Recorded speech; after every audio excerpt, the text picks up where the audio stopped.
श्री सच्चिदानंद सद्गुरु साईनाथ महाराज की जय। श्री साई सत्संग पारायणம் அத்தியாயம் 49। வேதங்களும் புராணங்களும் பிரம்மத்தையோ சத்குருவையோ போதுமான அளவில் விவரிக்க இயலாது.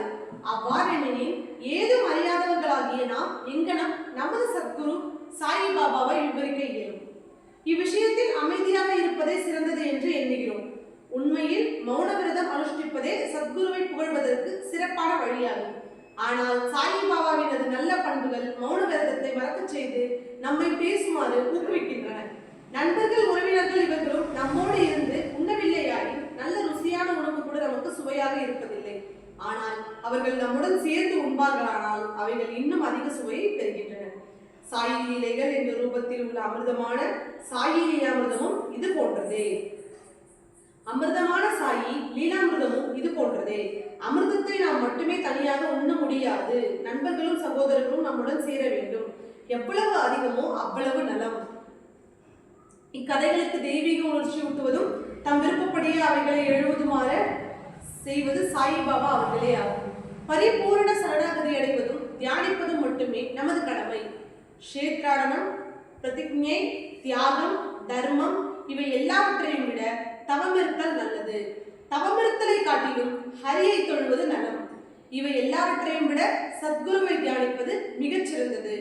ஆகவே சாயியின் நாமத்தை ஸ்மரணம் செய்து அவர்கள் மொழிகளை மனதில் நினைத்து அவர் உருவை தியானித்து இதயபூர்வமாக அவரிடம் அன்பு செலுத்தி அவருக்காகவே எல்லா செயல்களையும் செய்வோமாக. சம்சார பந்தத்திலிருந்து விடுபட இதைவிட வேறு சிறந்த வழி இல்லை. மேலே கூறியவாறு நமது கடமைகளை செய்தோமானால் சாயி நமது விடுதலைக்கு உதவ கட்டுப்பட்டுவர். இப்போது இந்த அத்தியாயத்தின் கதைக்கு வருவோம். ஹரி கானோபா. பம்பாயை சேர்ந்த ஹரி கானோபா என்பவர் தனது நண்பர்கள் உறவினர்கள் மூலம் பாபாவின் பல லீலைகளை கேள்வியுற்றார். அவர் ஒரு சந்தேக பிராணியாக இருந்ததால் அவர்கள் அவற்றை நம்பவில்லை. அவர் பாபாவை தாமே பரீட்சிக்க விரும்பினார். எனவே சில பம்பாய் நண்பர்களுடன் ஷிரடிக்கு வந்தார். ஜரிகை தலைப்பாகையும் காலில் 2 புதிய காலணிகளையும் அணிந்திருந்தார். பாபாவை தொலைவிலிருந்து கண்ட அவர் அவரிடம் சென்று வீழ்ந்து பணியை எண்ணினார். அவரது புதிய காலணிகளை என்ன செய்வதென்று தெரியவில்லை. எனினும் திறந்த வெளியில் ஒரு மூலைக்கு சென்று அவைகளை வைத்துவிட்டு மசூதிக்குள் சென்று பாபாவின் தரிசனத்தை பெற்றார். பாபாவை பக்தியுடன் வணங்கி புதிய பிரசாதம் இவைகளை பெற்றுக்கொண்டு திரும்பினார். அங்கு மூலையில் வைத்திருந்த காலணிகள் மறைந்து போயிருந்ததை அவர் கண்டார். அவைகளுக்காக வீணாக தேடிய பின் தான் இருந்த இடத்திற்கு மிகவும் மனமுடைந்து போய் திரும்பினார். குளித்து வழிபட்டு நெய்வேத்தியம் சமர்ப்பித்து விட்டு உணவுக்காக அமர்ந்தார். ஆயினும் அவ்வளவு நேரமும் காலணிகளை தவிர வேறொன்றையும் பற்றி அவர் நினைக்கவில்லை. உணவை முடிந்து கொண்ட பின் கை கழுவுவதற்காக வெளியே வந்தபோது ஒரு மராத்திய பையன் அவரை நோக்கி வந்து கொண்டிருந்தான். அவனது கையில் ஒரு கோல் இருந்தது. அதன் நுனியில் ஒரு ஜோடி புதிய காலணிகள் தொங்கவிடப்பட்டிருந்தன. கை கழுவ வெளியே வந்த நண்பர்களிடம் பாபா தன்னை இக்கோளுடன் அனுப்பியிருப்பதாகவும் ஹரிகா பேடா ஜரிகா பேடா என்று கூவிக்கொண்டே வீதிகளில் செல்லும்படி சொல்லியிருப்பதாகவும், யாராவது காலணிகளை கேட்டால் அவரது பெயர் ஹரிதானா என்றும் அவர் வின் புதல்வர் தானா என்றும் அவர் ஜரிகை தலைப்பாகை அணிபவர் தானா என்றும் தன்னை உறுதிப்படுத்திக் கொண்ட பின்பு அதை அவரிடம் கொடுக்கும்படி கூறியிருப்பதாகவும் சொன்னான். இதை கேட்டு ஹரி கானோபா மகிழும் ஆச்சரியமும் அடைந்தார்.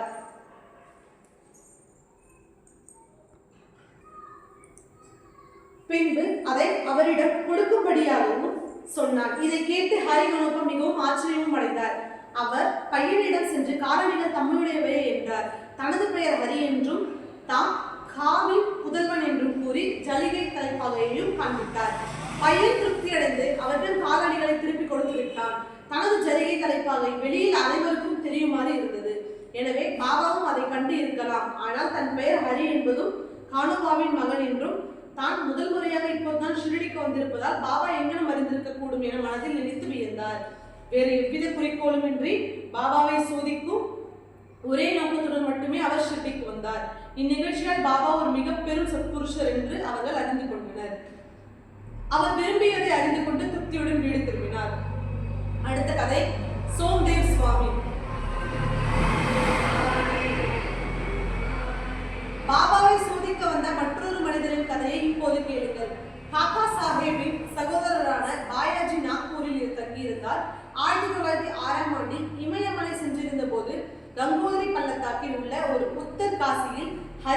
சேர்ந்த சோம்தேவ் சுவாமி என்பவருடன் அறிமுகமானார். இருவரும் ஒருவர் மற்றவரின் பெயரை தங்கள் நாட்குறிப்பேட்டில் எழுதி கொண்டனர். 5 ஆண்டுகளுக்கு பின் சோம்தேவ் சுவாமி பாய்ஜியின் விருந்தினராக நாக்பூருக்கு வந்தார். பாபாவின் லீலைகளை கேட்டு மகிழ்வித்தினார். ஷிரடிக்கு சென்று பாபாவை காண அவருக்கு ஒரு பெரும் ஆசை எழுந்தது. பாய்ஜியிடம் இருந்து அறிமுக கடிதம் ஒன்றை பெற்றுக்கொண்டு ஷிரடிக்கு கிளம்பினார். மன்மாட், கோபர்காம் இவைகளை கடந்ததும் ஒரு வண்டி அமர்த்தி ஷிரடிக்கு போனார். ஷிரடிக்கு அருகில் வந்ததும் மசூதியில் 2 உயரமான கொடிகள் பறந்து கொண்டிருப்பதை கண்டார். வெவ்வேறு ஞானிகளிடம் வெவ்வேறு விதமான குணாதிசயங்களும் வெவ்வேறு வாழ்க்கை முறைகளும் வெவ்வேறு புறப்பரிப்பாரங்களும் இருப்பதை நாம் பொதுவாக காண்கிறோம். ஆயின் இப்புற சின்னங்கள் அந்த ஞானிகளின் தகுதிகளை எடை போடுவதற்கு உகந்த அளவுகோல் ஆகா. ஆனால் சோம்தேவ் சுவாமியின் விஷயத்தில் அது வேறு விதமாய் இருந்தது. கொடிகள் பறப்பதை அவர் கண்டவுடனே ஞானி ஒருவர் கொடிகள் மீது ஏன் ஆர்வம் வைக்க வேண்டும்? இது துறவையா உணர்த்துகிறது, இது அந்த ஞானி புகழுக்காக இயங்குவதை அல்லவா உணர்த்துகிறது என எண்ணினார். இவ்வாறாக அவர் தமது ஷிரடி விஜயத்தை ரத்து செய்து விரும்பி தாம் திரும்பி போவதாக கூட வந்த சக பயணிகளிடம் கூறினார். அவர்கள் அதற்கு பின் இவ்வளவு தூரம் ஏன் நீங்கள் வர வேண்டும்? கொடியை கண்டே தங்கள் மனம் கலக்கம் வரும்போது ஷிரடியில் ரதம், பல்லக்கு, குதிரை மற்ற பல பரிவாரங்களை எல்லாம் கண்டால் தங்கள் மனம் எவ்வளவு நிலை குலையும் என்றார்கள். இதை கேட்டு சுவாமி மேலும் குழப்பமடைந்தவராக, குதிரை பல்லோக்கு இன்னோரான படாடோபங்களை சாதுக்கள் சிலரை மட்டும் நான் கண்டதில்லை. அத்தகைய சாதுக்களை காண்பதை விட திரும்பி போவதே எனக்கு நன்று என்று உரைத்தார். இதை கூறிக்கொண்டு அவர் திரும்பி போக கிளம்பினார். உடன் வந்தோர் அங்கனம் செய்ய வேண்டாம் என்றும் தொடர்ந்து போகலாம் என்றும் வற்புறுத்தினர். பாபாவை இங்கனம் குறுகிய மனமுள்ளவராக சிந்திப்பதை நிறுத்தும்படியும் அந்த சாது கொடிகளையோ பரிவாரங்களையோ புகழையோ எல்லனும் பொருட்படுத்துபவர் அல்ல என்று கூறினார். அன்பாலும் பக்தியாலும் அவரது அடியவர்களும் பக்தர்களுமே இவற்றை எல்லாம் ஏற்படுத்தியுள்ளார்கள் என்றும் கூறினர். முடிவாக பயணத்தை தொடரும்படி அவர் இணங்க வைத்து ஷிரடிக்கு சென்று பாபாவை தரிசிக்க செய்தனர். பாபாவை முற்றத்தில் இருந்து கண்டவுடன் அகமுருகி கண்களில் கண்ணீர் மல்க குரல் நெகிழ அவரது கெடுதலான எண்ணங்கள் எல்லாம் அவரை விட்டுவிட்டு அகன்று போயின. எங்கே நமது மனம் மிக மிக மகிழ்ந்து களைப்படைகிறதோ அதுவே நமது இருப்பிடமும் களைப்பானும் இடமும் ஆகும். எங்கே நமது மனம் மிக மிக மகிழ்ந்து களைப்படைகிறதோ அதுவே நமது இருப்பிடமும் களைப்பார்மிடமும் ஆகும் என்று அவரது குருவின் மொழிகளை நினைவு கூர்ந்தார். பாபாவின் பாத துளிகளில் அவர் குரல விரும்பி பாபாவை நெருங்கிய போது பாபா கடும் கோபமடைந்து, எங்களுடைய தம்பெல்லாம் எல்லாம் எங்களுடன் இருக்கட்டும், நீ திரும்ப உன் வீட்டிற்கு போ, இம்மசூதிக்கு வந்தாயோ ஜாக்கிரதை, மசூதி மேல் பொறி பறக்க விட்டு கொண்டிருக்கும் ஒருவரின் தரிசனத்தை நீ ஏன் காண வேண்டும்? இது துறவின் அறிகுறியா? இங்கே கனவேனும் இருக்கிறதா என்றார். சுவாமி ஆச்சரியத்தில் திடுக்கிட்டார். பாபா தமது உள்ளத்தை படித்து அதை பேசினார் என உணர்ந்தார். எத்தகைய நிறைப்பேறியுடையவர் அவர்! தாம் ஞானமற்றவர் என்றும் பாபா புனிதமான உயர்ந்தோர் என்றும் அவர் உணர்ந்தார். சிலரை பாபா அரவணைப்பதையும் வேறு ஒருவரை கையால் தொடுவதையும் மற்றவர்களை தேற்றுவதையும் சிலரை அன்புடன் உற்று நோக்குவதையும் சிலரை நோக்கி புன்னகை செய்வதையும் சிலருக்கு உதிப்பிரசாதம் அளிப்பதையும் இவ்வாறாக அனைவரையும் மகிழ்வூட்டி திருப்திப்படுத்திக் கொண்டிருப்பதையும் கண்டார். தான் மட்டும் ஏன் இவ்வளவு கடுமையாக நடத்தப்பட வேண்டும்? அதை பற்றி அவர் தீவிரமாக சிந்தித்து தமது அந்தரங்க எண்ணமே பாபாவின் நடத்தையில் எதிரொலிப்பதை உணர்ந்து இதையே ஒரு பாடமென கருதி முன்னேற வேண்டும் என நினைத்தார். பாபாவின் கோபம் மறைமுகமாக ஆசீர்வாதமே. பிற்காலத்தில் பாபாவின் மீது அவர்களுடைய நம்பிக்கை உறுதிப்படுத்தப்பட்டு பாபாவின் ஒரு முற்றிலும் பற்றுறுதியுள்ள அடியவராக ஆனார் என்று சொல்ல தேவையில்லை. அடுத்த கதை நானா சாஹேப் சாந்தோர்கர். நானா சாஹேப் சாந்தோர்கரின் கதையுடன் ஹேமட்பந்த் இந்த அத்தியாயத்தை முடிக்கிறார். ஒருமுறை மசூதியில் நானா சாஹேப் மஹல்சாபதி மற்றுள்ளோருடன் அமர்ந்திருக்கையில் பீஜப்பூரில் இருந்து ஒரு முகமதிய கணவான் தனது குடும்பத்துடன் பாபாவை காண வந்தார். கோஷா பெண்மணிகளை கண்ட நானா அப்பால் போய்விட விரும்பினார். ஆனால் பாபா அவர் அங்கனம் செய்வதை தடுத்து விட்டார். பெண்மணிகள் வந்து பாபாவை தரிசனம் செய்தனர். பாபாவின் பாதங்களை வணங்கும் முகமாக அவர்களில் ஒருத்தி முகத்திரையை எடுத்து வணங்கிவிட்டு பிறகு மூடும்போது நானா சாஹேப் அவளது முகத்தை கண்டு அவளின் அபூர்வ அழகின் கவர்ச்சியால் பாதிக்கப்பட்டவராய் அவளது முகத்தை மீண்டும் காண விரும்பினார்.